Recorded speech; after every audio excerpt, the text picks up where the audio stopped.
Cordial saludo, les habla su profesor instructor Felipe Rodríguez.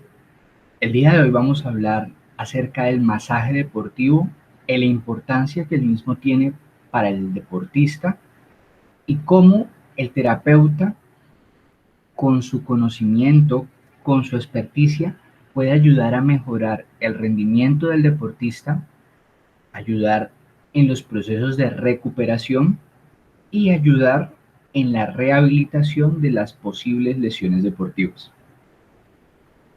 Primero definamos qué es el masaje deportivo. Partamos de saber que es un medio físico manual en el que el terapeuta involucra sus manos, sus esfuerzos, su técnica y su conocimiento. Busca mejorar el rendimiento y prevenir lesiones del deportista. El masaje es una serie de maniobras que se llevan a cabo como un método de preparación para los tejidos, también como un tratamiento para los tejidos post-competición y aquellos tejidos que se han visto lesionados por la práctica deportiva. ¿Cuáles son los objetivos del masaje deportivo? Primero, optimizar el rendimiento muscular, hacer que esa fisiología muscular sea óptima y esos mecanismos de contracción sean lo más eficientes posibles. ¿Para qué? Para el desarrollo de fuerza, potencia, velocidad, resistencia. Otro de los objetivos es el prevenir lesiones deportivas. Encontrar lesiones. Durante la intervención es posible identificar focos de contracturas, focos de adherencias, focos de fibrosis, los cuales son potenciales riesgos para lesiones futuras. Entonces, en este orden de ideas, durante la intervención, un objetivo va a ser encontrar lesiones silentes, es decir, no sintomáticas, y lesiones latentes o sintomáticas con potencial de agravarse o agudizarse frente a la carga deportiva. Otro objetivo es el apoyo en el tratamiento de lesiones. Aquellos deportistas que han tenido alguna falla tisular, sea por una ruptura muscular, un esguince, una luxación articular, una distensión ligamentaria, una distensión muscular. Otro objetivo es la lucha contra la fatiga y todos los mecanismos neurofisiológicos y metabólicos que están en torno a la fatiga y al acúmulo de ácido láctico y otras sustancias de desecho metabólicas.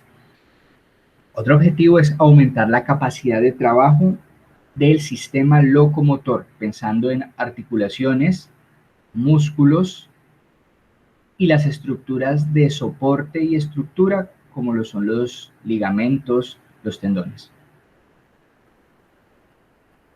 Hablemos del contenido del taller. Vamos a abordar la fisiología y la anatomía básica del aparato locomotor. Para esto ustedes van a tener que ampliar sus conocimientos. El aparato locomotor es sumamente extenso y el conocimiento requiere una dedicación de tiempo bastante importante. El día de hoy vamos a ver aquellas generalidades que nos van a permitir comprender los beneficios de la técnica en los músculos, pero también nos van a permitir ubicar anatómicamente las regiones de tratamiento. Vamos a hablar acerca de los efectos fisiológicos del masaje deportivo, los beneficios del masaje deportivo, los tipos de masaje deportivo, los principios de la técnica y en una parte práctica vamos a hacer la aplicación de la técnica en cabeza, cuello, espalda, extremidades superiores, extremidades inferiores, aplicando principalmente las tres líneas de la técnica: el masaje precompetitivo, el masaje durante la competencia y el masaje postcompetitivo o de recuperación. Aquí tenemos una vista frontal del cuerpo humano. Identifiquemos regiones anatómicas grandes. La región cefálica, por delante de ella la región facial, el escalpo o cuero cabelludo, la región del cuello, la región de los hombros, la región pectoral, la región abdominal, la región pélvica, la región genital, las extremidades inferiores, parte superior de ellas, muslo, articulación de la rodilla, pierna, tobillo y pie. Extremidades superiores, hombro, brazo, antebrazo, mano y dedos. En una vista posterior La parte posterior de la cabeza está cubierta por el escalpo, cuero cabelludo. Vemos la parte posterior del cuello, es la nuca, hombros, región escapular, por acá arriba región cervical, región torácica, región lumbar, región lumbosacra, región sacra, región glútea, extremidades inferiores, región crural, región sural, tobillo, región calcánea. En las extremidades superiores, la región del brazo, parte posterior, antebrazo, dorso de manos, dorso de dedos. Aquí vemos un plano profundo, un plano esquelético, 206 huesos a estudiar, vamos a ver algunos de ellos. Los huesos que componen el cráneo, entonces encontramos el frontal. Por una vista anterior encontramos los nasales, los cigomáticos, encontramos el maxilar superior, encontramos la mandíbula, vértebras cervicales, clavícula, esternón con su proceso sifoideo, con el cuerpo esternal, el manubrio esternal, clavícula a ambos lados. Encontramos la articulación del hombro conformada por la clavícula, por la región anterolateral de la escápula, formando el techo óseo del espacio subacromial. Luego encontramos el húmero, este hueso que forma la parte central del brazo. Luego encontramos la articulación del codo. Encontramos dos huesos en el antebrazo, el radio y la ulna. Luego encontramos la región del carpo. Ahí encontramos una serie de huesecillos yuxtapuestos e interpuestos, escafoideo, lunado, triquetal, pisiforme, trapecio, trapezoideo, capitado y amatal.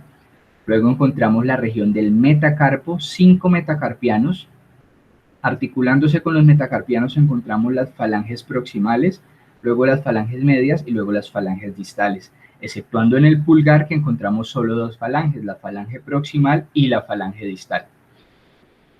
Continuando con la región del tórax y bajando hacia la región abdominal, encontramos en la parte posterior las vértebras lumbares, 5 de ellas, y las tenemos, 12 torácicas por acá encima de las lumbares.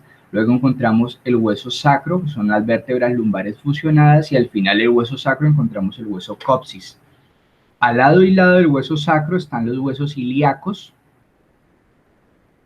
que en fusión con los isquion y con los pubis forman el hueso coxal, y la suma de los dos huesos coxales forman la cintura pélvica. Entonces todo lo que estamos señalando es el hueso costal, aquí el ilion, atrás el isquion, adelante el pubis.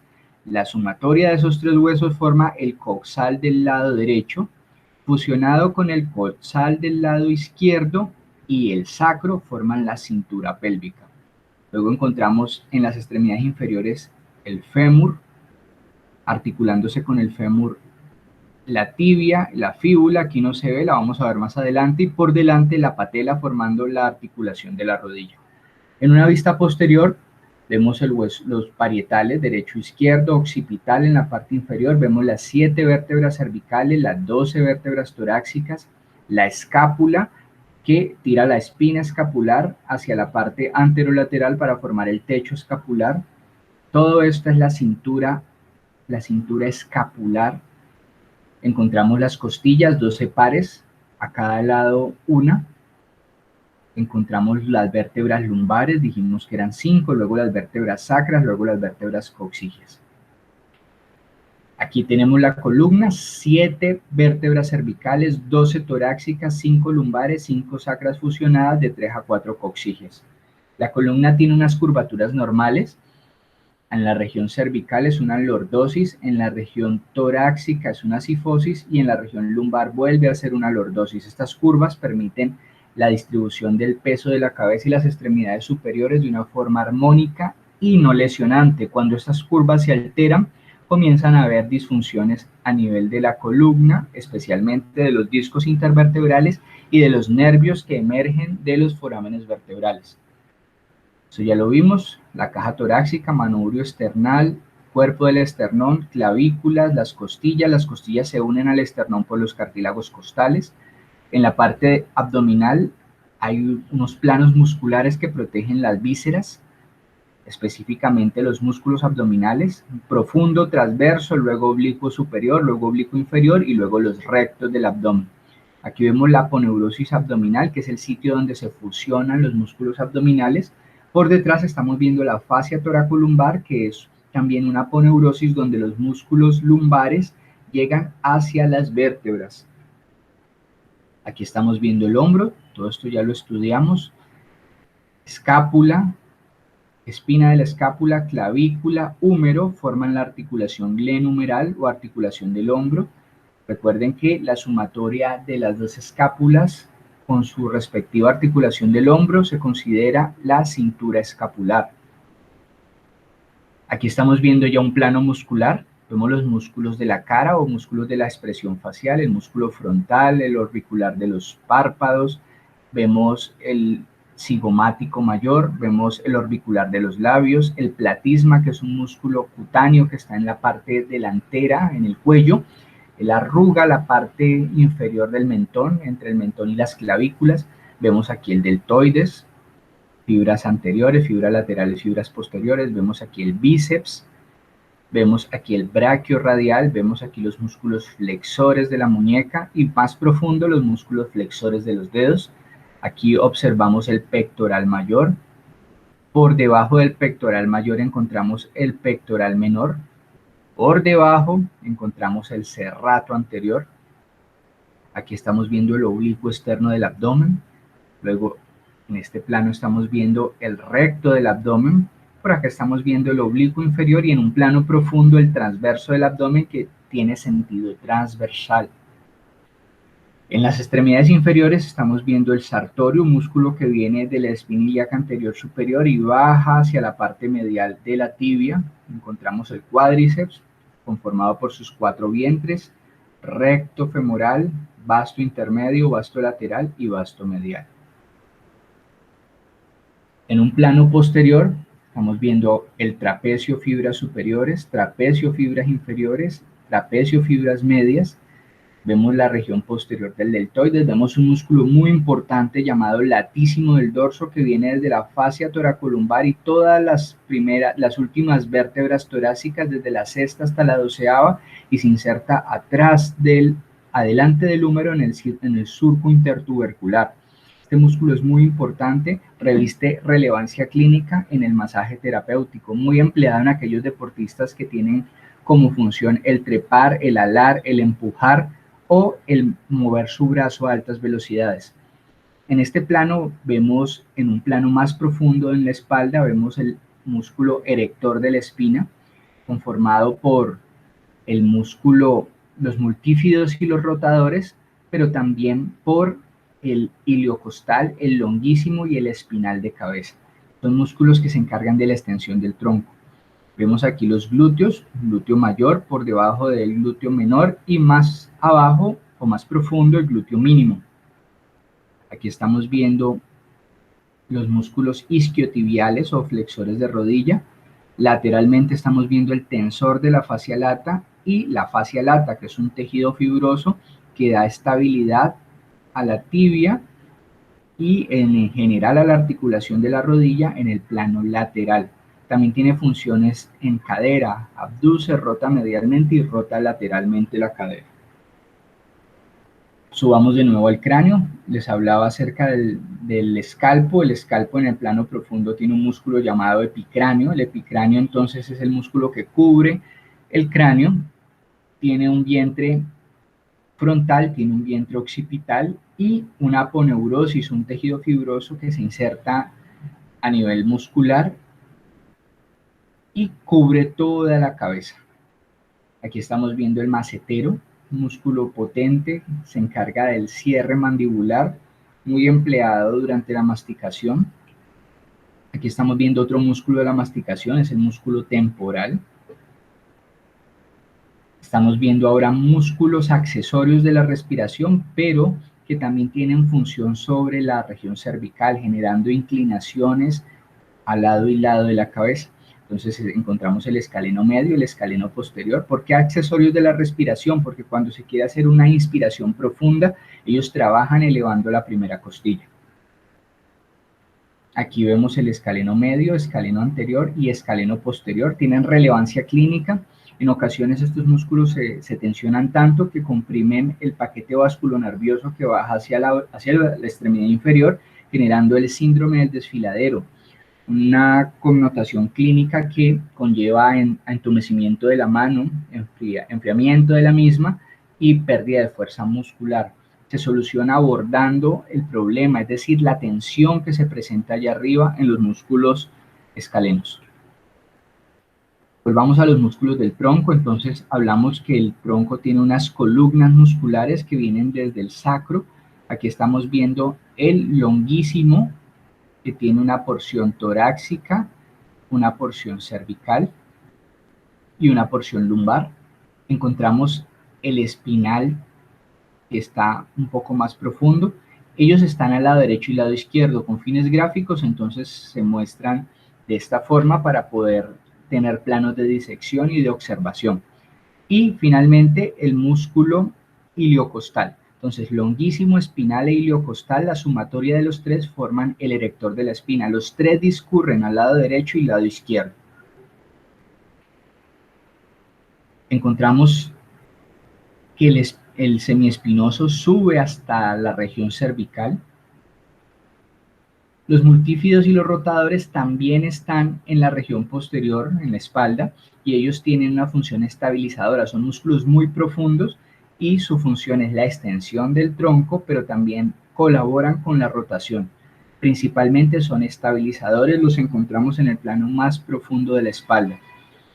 Aquí vemos los músculos intercostales, como su nombre lo dice, están entre las costillas. Hay intercostales internos, intercostales externos e intercostales íntimos. Son tres planos musculares, la función de ellos es la elevación o el descenso de las costillas. Encontramos el músculo diafragma, el músculo principal del proceso inspiratorio. Cuando él se contrae, entra aire a la cavidad torácica a través de los pulmones. Este músculo genera un efecto de presión negativa dentro de la caja torácica, haciendo que rápidamente entre aire en nariz, faringe, laringe, tráquea, bronquios, pulmones, y ese aire pase hacia el árbol bronquial, difunda rápidamente al espacio alveolo capilar y pase a oxigenar la sangre. Vamos a la región del abdomen. Aquí encontramos el músculo transverso del abdomen. Este que estamos viendo es el oblicuo interno del abdomen. Aquí estamos viendo el transverso. Aquí estamos viendo el músculo recto del abdomen. Él es flexor de tronco y en acción inversa, retrovertor de la pelvis. Vemos el cuadrado lumbar, es un músculo que está ubicado posteriormente en la región lumbar. Va desde la espina ilíaca, de la cresta ilíaca, hacia las vértebras lumbares, hacia los procesos transversos. Y la función que tiene es la elevación de la hemipelvis, muy importante en la estabilidad lumbar. Encontramos el músculo psoas mayor, es un músculo que va desde la columna lumbar hacia el tubérculo menor del fémur. Tiene función flexora de cadera. Él se une con el ilíaco y forman entre los dos un músculo llamado iliopsoas, un potente flexor de cadera. Miremos los músculos del brazo. Volvemos a ver el trapecio, fibras superiores, fibras medias, fibras inferiores. Vemos el elevador de la escápula, mucha relevancia clínica este músculo. Procesos somatosensoriales, tensión, estrés, ansiedad tienden a acumularse en este músculo y lo encontramos muy presente en nuestros deportistas. Esos focos de tensión secundarios a la ansiedad o a la sobrecarga emocional. Aquí vemos el romboides menor, vemos el romboides mayor, son ambos aductores de escápula y rotadores inferiores. Vemos el serrato anterior, que es un músculo que adosa la escápula a la caja torácica. Él es el principal rotador superior del hombro y cuando este músculo falla, comienza a presentarse problemas en el espacio subacromial del hombro, comúnmente el pinzamiento del manguito rotador. Aquí vemos el pectoral mayor, bastante desarrollado, bastante potente. Tiene fibra clavicular, tiene fibras externales y tiene fibras abdominales. Es un potente flexor de brazo, aductor y rotador medial del mismo. Aquí encontramos el latísimo del dorso, hablábamos acerca de él hace unos momentos. Es un músculo muy potente, aunque delgado, es bastante extenso. Su llegada es al surco intertubercular y su función es la extensión del brazo, la rotación medial, y en acción inversa lleva la pelvis a la acción de trepar. Aquí vemos el deltoides, fibra anterior, lateral y posterior. Aquí estamos viendo el supraespinoso, uno de los músculos que conforma el manguito protector del hombro. El infraespinoso, otro de los músculos que conforma el manguito, pero en este caso el manguito rotador. El infraespinoso es un rotador lateral. Encontramos el terete menor, también rotador lateral. Aquí encontramos el músculo subescapular, un potente rotador medial, integrante del manguito rotador. Y aquí encontramos el músculo terete mayor.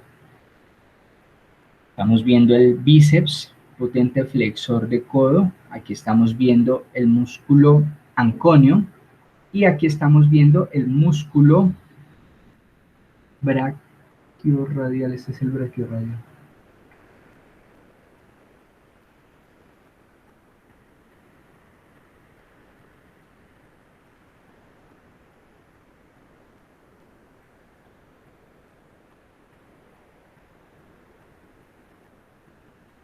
Bueno, este músculo es el braquial. Sigamos. Músculo del antebrazo y de la mano. Aquí estamos viendo el pronador terete o pronador redondo. Estamos viendo aquí los flexores de muñeca y flexores de dedos. Continuamos viendo, este es el flexor largo del pulgar, el flexor común o superficial de los dedos. Aquí estamos viendo el músculo flexor común superficial de los dedos. Todos ellos tienen funciones de doblar la muñeca o cerrar los dedos. Aquí estamos viendo el músculo brachiorradial, función la flexión de codo. Aquí estamos viendo el extensor radial largo del carpo, el extensor radial corto del carpo y el extensor ulnar del carpo. Todos extienden la muñeca. Aquí estamos viendo los extensores de los dedos. Aquí estamos viendo un músculo llamado el oponente, muy importante. Se tensiona bastante ante la fatiga en mano. Aquí vamos a comenzar a ver músculos de cadera y muslo, glúteo mayor. Esta es la cintilla iliotibial o la banda iliotibial. Este es el músculo tensor de la fascia lata que se encarga de tensionar esa cintilla iliotibial que llega hasta la parte lateral de la tibia. Aquí lo vemos en un plano más grande.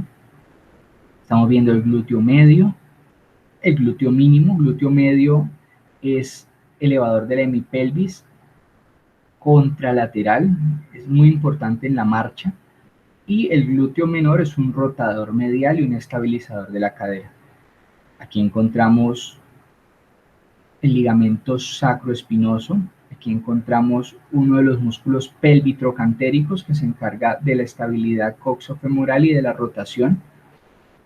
El gemelo inferior, el gemelo superior, también parte de los pelvitrocantéricos. Y aquí estamos viendo la parte posterior de la pelvis, disecado el glúteo máximo. Encontramos el glúteo medio, encontramos el piriforme o piramidal, también parte de los pelvitrocantéricos. Por debajo del piramidal encontramos el gemelo inferior y el gemelo superior. Y este espacio que se genera entre el piriforme o piramidal y los gemelos es un espacio de relevancia clínica porque por ahí baja el nervio isquiático. Cuando se presenta tensión de estos músculos pelvitrocantéricos, el nervio se atrapa y se simula una ciática o una radiculopatía lumbar, cuando realmente el problema es muscular y no es un problema discal o un problema de raíces nerviosas. En esta diapositiva estamos viendo los isquiotibiales. Entonces aquí estamos encontrando el semimembranoso, semitendinoso y el bíceps femoral. La sumatoria de los tres forman los músculos del hamstring o los isquiotibiales que se encargan del doblez de la rodilla. Aductor mayor, aductor corto, aductor largo, son músculos encargados de acercar la pierna al plano medio o de cerrar la pierna, igual que el grácil. El grácil es biarticular, el grácil atraviesa y llega hasta la rodilla y ayuda a conformar una estructura llamada la pata de ganso, con mucha relevancia clínica. El pectíneo es un aductor bastante pequeño que colabora en los procesos de flexión de cadera y aducción de cadera o en las funciones. Encontramos el sartorio, es un músculo también biarticular que forma parte de la pata de ganso.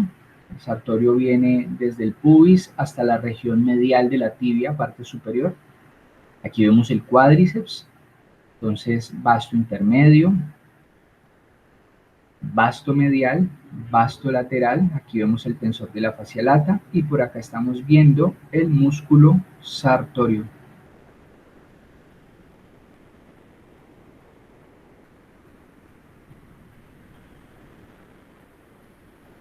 Aquí están los 4 vientres del cuádriceps. Miremos ahora músculos de pierna y pie, tibial anterior, parte delantera de tibia, extensor largo del dedo gordo. Estamos viendo cómo nace desde la parte inferior, aproximadamente a nivel de la mitad inferior de la tibia. Estamos viendo el extensor largo de los dedos, extensor largo del alus, extensor largo de los dedos. Aquí estamos viendo el fibular largo, el fibular breve, son músculos que se encargan de evertir el pie. Aquí estamos viendo los gastronemios o gemelos, se conocen de ambas formas, vientre lateral, vientre medial. La combinación de los dos llega al tendón de Aquiles y se encarga de la plantiflexión. Por debajo de los gastronemios está el sóleo, un potente plantiflexor. Tibial posterior es un músculo que está en el plano posterior, llega a la base de los metatarsianos, primero, segundo, tercero y cuarto, y ayuda a conformar el arco del pie. Es un potente invertor de pie. Flexor del dedo largo, flexor largo del dedo gordo, es un potente músculo que nos ayuda con la marcha, con la fase del despegue. Y hemos visto algunos de los muchos músculos que tiene el cuerpo humano. Hemos visto aquellos que esperamos abordar con la técnica. Sin embargo, queda la invitación a que hagamos una profunda revisión del tema, lo hagamos con calma, porque el cuerpo humano, fuera de que tiene muchas estructuras, cada una de esas estructuras cumple una función. Si hablamos de un músculo cumple una función principal, cumple una función accesoria o sinergista, pero a la vez también hay que conocer que ese músculo recibe una inervación, es decir, una llegada nerviosa, y que ese músculo recibe un aporte vascular a través de sus vasos nutricios. Entonces son datos muy importantes al momento de pensar en un abordaje terapéutico. Entonces, a fortalecer aquellos conocimientos anatómicos que debemos reforzar. Vamos a hablar un poco acerca de la técnica, masaje deportivo. ¿Por qué es importante la técnica? El deporte hoy día ha cogido fuerza. Ya no solo hablamos de deportistas de profesión, sino que también debemos considerar a aquellos deportistas recreativos, esos deportistas que quieren mejorar su calidad de vida a expensas de la práctica deportiva. Entonces, partamos de saber que el deporte implica una superación y como tal una exigencia física para conseguir la victoria o mejorar marcas, pero también para mantener la calidad de vida y la salud. ¿Por qué? Porque hemos comprendido con el paso del tiempo de que el deporte y el ejercicio físico es una forma de fomentar salud y vida. Buscar los límites de la capacidad ocasiona un desgaste y este desgaste repercute en el rendimiento y en la salud del deportista. El masaje es una de las tantas estrategias que busca favorecer al deportista, disminuyendo los niveles de fatiga y previniendo lesiones. También acelerando aquellas recuperaciones que se requieren cuando hay un proceso de lesión.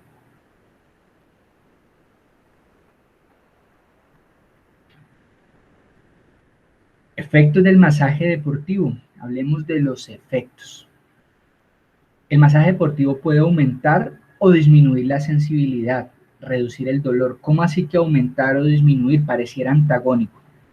Depende del momento en el que se realice y depende del objetivo que se persiga. El masaje puede hacer más sensible al deportista, es decir, activarlo, despertarlo, aumentar su percepción táctil y su percepción propioceptiva, o disminuir esa misma percepción en un proceso de relajación.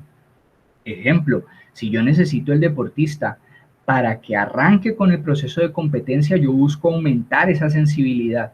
Pero si yo necesito relajar el deportista porque ya la competencia acabó, yo busco disminuir ese proceso de sensibilidad y el dolor que se pueda generar por la sobrecarga o la posible lesión.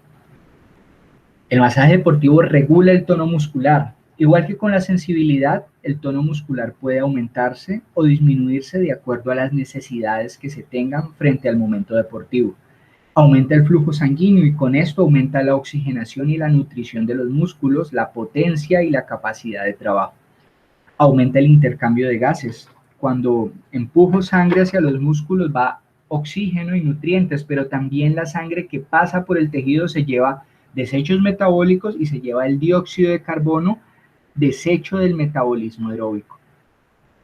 En relación al sistema nervioso, el masaje puede relajar, pero también estimula, depende de la técnica empleada, ya lo dijimos. Elimina células muertas de piel, aumenta la temperatura y el flujo sanguíneo. Esto es muy importante, especialmente cuando el deportista compite en clima frío o muy temprano en la mañana. Mejora la movilidad de las articulaciones, disminuye la fatiga muscular, favorece la eliminación de productos de desecho del organismo, aumenta la eliminación de orina. ¿Por qué? Porque se aumenta el flujo sanguíneo, se aumenta el retorno venoso, se aumenta el drenaje linfático y esto conlleva una mayor depuración. Favorece la actividad intestinal, aumenta la oxigenación, ya lo explicamos, por aumento de la llegada de sangre, reduce el tiempo de recuperación y genera una relajación psíquica. Ahora miremos los contactos de la técnica. Toda la técnica se desarrolla en torno a estos contactos que vamos a ver. El terapeuta debe decidir cómo combinarlos para lograr sus objetivos. Primer contacto, frotación. Deslizamos las manos sobre la piel provocando afluencia de sangre en la superficie. Se trata de una maniobra muy relajante debido al amplio y uniforme contacto de nuestra mano sobre la piel. Toda la región palmar de la mano, incluyendo el dedo gordo, incluyendo las falanges distales de los dedos, deben estar en contacto con la piel del deportista. Es un deslizamiento suave, pero con una presión moderada. Siguiente contacto, fricción. Las manos no se deslizan sobre la piel, sino que es la piel la que se desliza sobre las estructuras profundas. La presión de la mano y el movimiento la presión es mayor que en el deslizamiento, pero el movimiento es mucho más lento. Este contacto estimula la circulación y permite eliminar adherencias. Un ejemplo clásico de la fricción es el masaje transverso profundo. Eso es una maniobra de fricción especial que evita que los tejidos cicatricen inadecuadamente en una lesión y evita la adherencia de los tejidos a otros tejidos. Otro contacto es la percusión. Con la mano encocada se realizan golpes, unos golpeteos suaves, pero relativamente contundentes, no generan dolor en la piel, no pringan, pero generan un estímulo expansivo al momento de contactar. Las percusiones pueden darse de forma cóncavo-sedante, como lo estamos viendo aquí. Son percusiones suaves con la mano encocada, relajada la mano, y estimulantes o cúbito radial.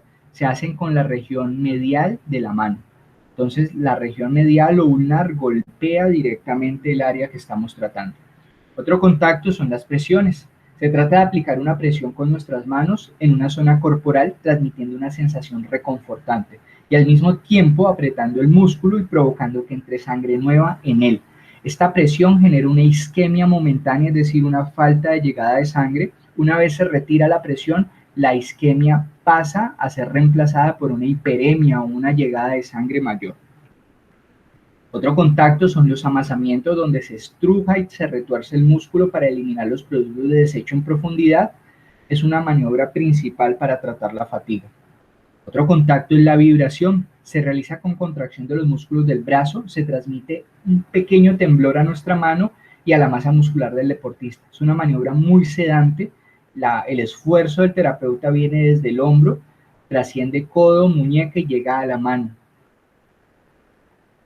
Otro contacto es el drenaje venoso y linfático, donde se utilizan movimientos muy suaves y lentos a favor del retorno venoso. pasando la linfa a los ganglios linfáticos y con ello ayudando a eliminar productos de desecho y exceso de líquido. Esos son los contactos, repasémoslos. Frotación, entonces deslizo la mano sobre la piel suavemente con una presión moderada. Fricción, deslizo la piel sobre los tejidos profundos, menor velocidad, mayor fuerza de compresión. Percusiones pueden ser sedantes con la mano cóncava o pueden ser estimulantes con la mano en postura radial, golpeando con el borde medial de la mano. Otro contacto son las presiones, donde comprimo el músculo o el área a tratar. ¿Cuántos segundos? Alrededor de 5 o 6, con una presión que no supera las 15 libras. Libero suavemente y genero una hiperemia posterior al periodo de isquemia que se genera durante la presión. El amasamiento busca estrujar y retorcer el músculo para eliminar esos productos de desecho. La vibración busca transmitir el esfuerzo que el terapeuta hace desde la parte alta y se traduce en unas ondas que generan beneficio, que generan confort, que generan sensación de reparación o sensación de bienestar en el deportista. Y el drenaje venoso y linfático, el cual consiste en recolectar ese líquido, esos desechos metabólicos en el sentido de la circulación linfática y depositarla en los ganglios linfáticos. Ahora veamos el tipo de masaje deportivo. Hay diferentes tipos, de acuerdo al autor se pueden clasificar de diferentes formas. Pero con fines pedagógicos vamos a hablar que el masaje deportivo se clasifica como masaje preparatorio, aquí lo vemos, como masaje durante la competencia, aquí lo vemos, y como masaje de recuperación o post competencia. Ustedes ven que aquí se ve el masaje de entrenamiento. Este masaje de entrenamiento tiene mucho del de calentamiento y del de durante la competición, y el masaje como parte de la rehabilitación de una lesión que se realiza por personal especializado, fisioterapeutas encargados del proceso de rehabilitación de un deportista. En este tipo de masaje se emplea mucho el masaje transverso profundo, la liberación de tejidos blandos y manipulaciones especializadas a las articulaciones. Hablemos ahora del masaje de calentamiento. Es un masaje estimulante previo a la competición o al entreno. La cadencia es más bien rápida y busca activar la circulación, calentar los músculos, mejorar la elasticidad muscular.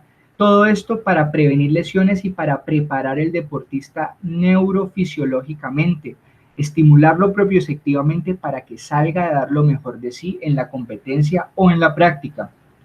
El objetivo, preparar física y psíquicamente nuestro cuerpo para el esfuerzo, aumentar la oxigenación muscular y los contactos elegidos durante esta técnica de calentamiento, frotación, amasamiento y percusiones. ¿Qué percusiones? Las percusiones que se hacen con el borde ulnar de la mano.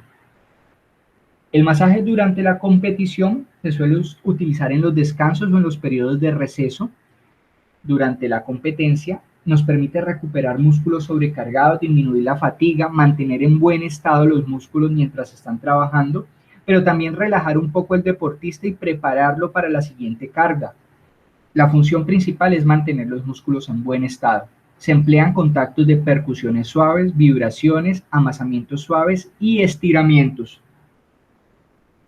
El masaje después de la competición o recuperación busca incrementar la reabsorción de toxinas, favorece el retorno venoso, la difusión del ácido láctico al sistema linfático, elimina la fatiga, relaja al deportista. Es un masaje general, pero vamos a focalizarnos en aquellos músculos que más se han empleado, en aquellos segmentos corporales que más han trabajado. Esto permite que el deportista vuelva más rápido a la competencia o a la práctica, y los contactos empleados son el amasamiento, las fricciones, las presiones y la vibración, en este caso la vibración cóncavo sedante. Perdón, la vibración. Veíamos que el masaje de entrenamiento es otra de las modalidades. Esto se hace cuando las jornadas de entrenamiento son largas y se requiere prolongar el rendimiento del deportista durante el entrenamiento. Se emplea la frotación, amasamiento, percusión, vibración y fricción. Y el masaje como parte de la rehabilitación de una lesión se utiliza para mejorar el tono muscular, aumentar la circulación en las zonas, y las maniobras más utilizadas son la frotación, la fricción, el amasamiento y la percusión. Dentro de las técnicas de fricción, el masaje transverso profundo de Zairas es uno de los más empleados. Bueno, les comparto la bibliografía de esta presentación y los invito a realizar el componente práctico del taller, en el cual se realizará el masaje precompetencia, el masaje durante la competencia y el masaje de recuperación en espalda, extremidades superiores y extremidades inferiores.